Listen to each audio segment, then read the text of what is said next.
Howdy folks, thanks for tuning in to another Cruise with Smooth. Hope y'all doing okay tonight.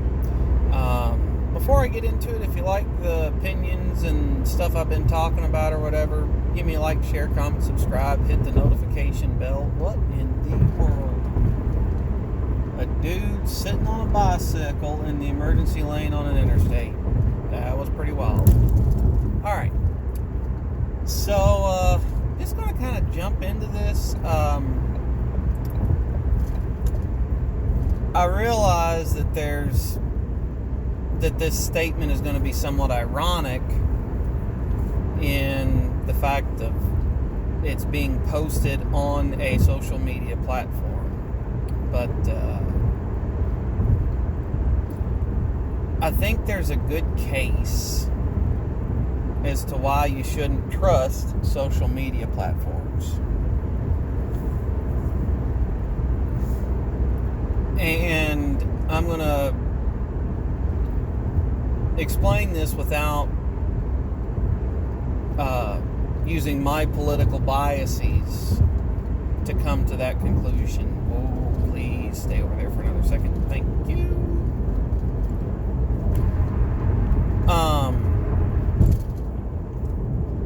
So I don't know the dates, but a while back, part of Donald Trump's tax returns were leaked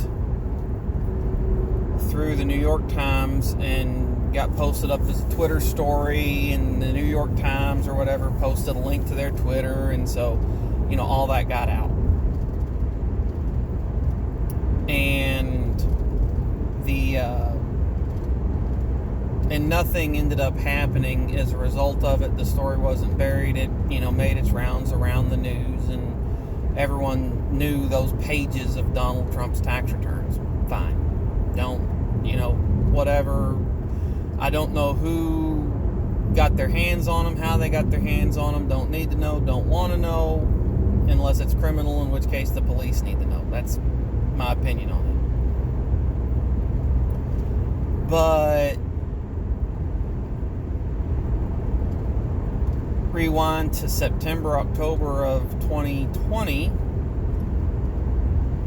and the New York Post published the Hunter Biden laptop emails and such, and their Twitter account got suspended for a while. And they claimed it was due to hacked or misappropriated information.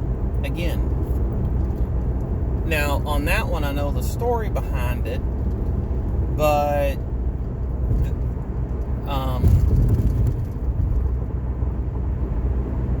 to my knowledge there was nothing illegal about how that transpired. I do think that essentially what had happened is Hunter Biden dropped a wet or water damaged Apple laptop off to be repaired at a computer repair facility somewhere.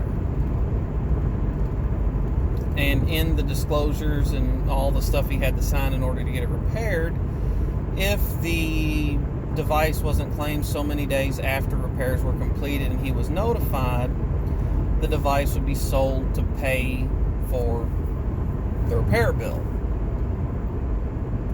Device was repaired. The time frame for Hunter to come and collect it had come and gone, so the owner of the repair store tried to wipe the hard drive in order to clear it for the next owner to sell it. And when he went in there and was clearing stuff out, he seen that there was a bunch of stuff that was potentially implicating Hunter Biden in some unscrupulous activities. Now, I don't think that the owner of the repair shop and now the owner of the laptop handled that as he should have. I think he should have gone straight to a police department. Instead, he handed over to Rudy Giuliani. Why? I don't know. But there has been no dispute that the material on the laptop is genuine and that the laptop was Hunter's. It's all that the information was come across in a bad way and the story got buried. Now, I said all that to say this. In my opinion, if a social media platform has standards for what can and can't go up on their platform, no issues with that.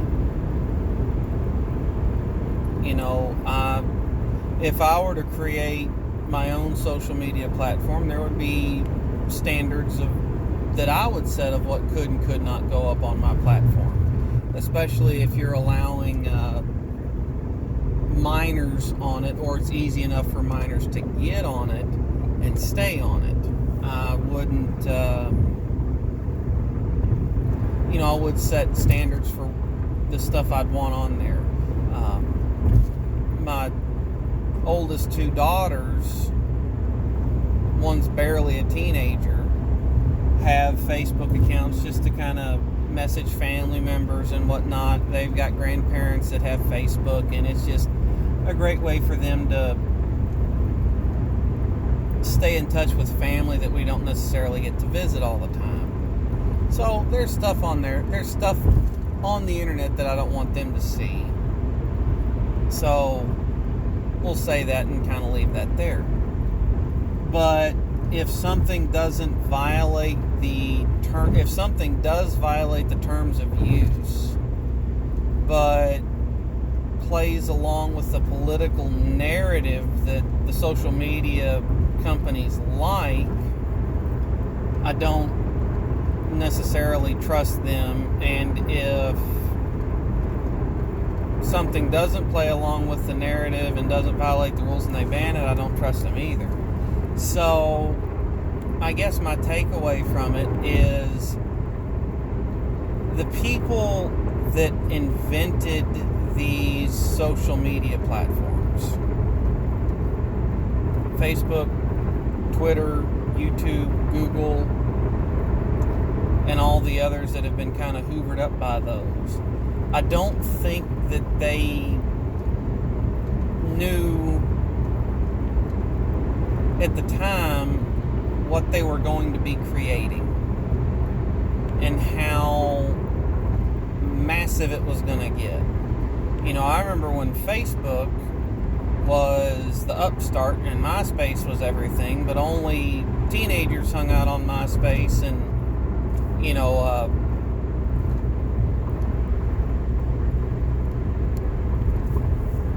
I guess people that were tech savvy or computer savvy. Back when I had a MySpace account, the oldest person that I knew that had a MySpace was in their 30s. Everybody else, it was like high schoolers and young college kids was about it. So I don't think that Zuckerberg, when he created a way for college students to communicate on the internet with each other, I don't think that he had planned on every phone in America essentially having Facebook and every person having Facebook to network and all these groups and political discussions, and there's groups for everything. A buddy of mine at work just joined a group about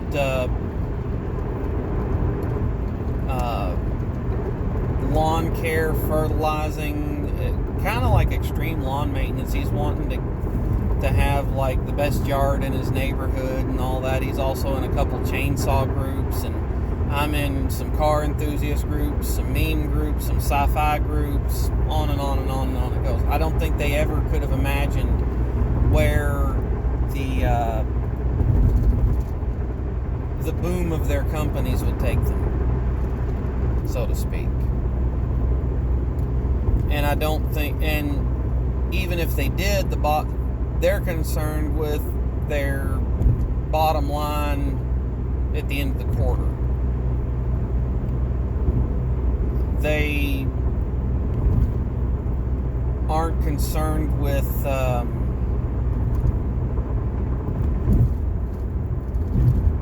their own political bias in running their platform. They aren't concerned with their application of the rules on their platform if it comes across or is perceived as unfair. So that's why I don't trust them. And I get that I'm posting this on YouTube, but I've seen lots of things get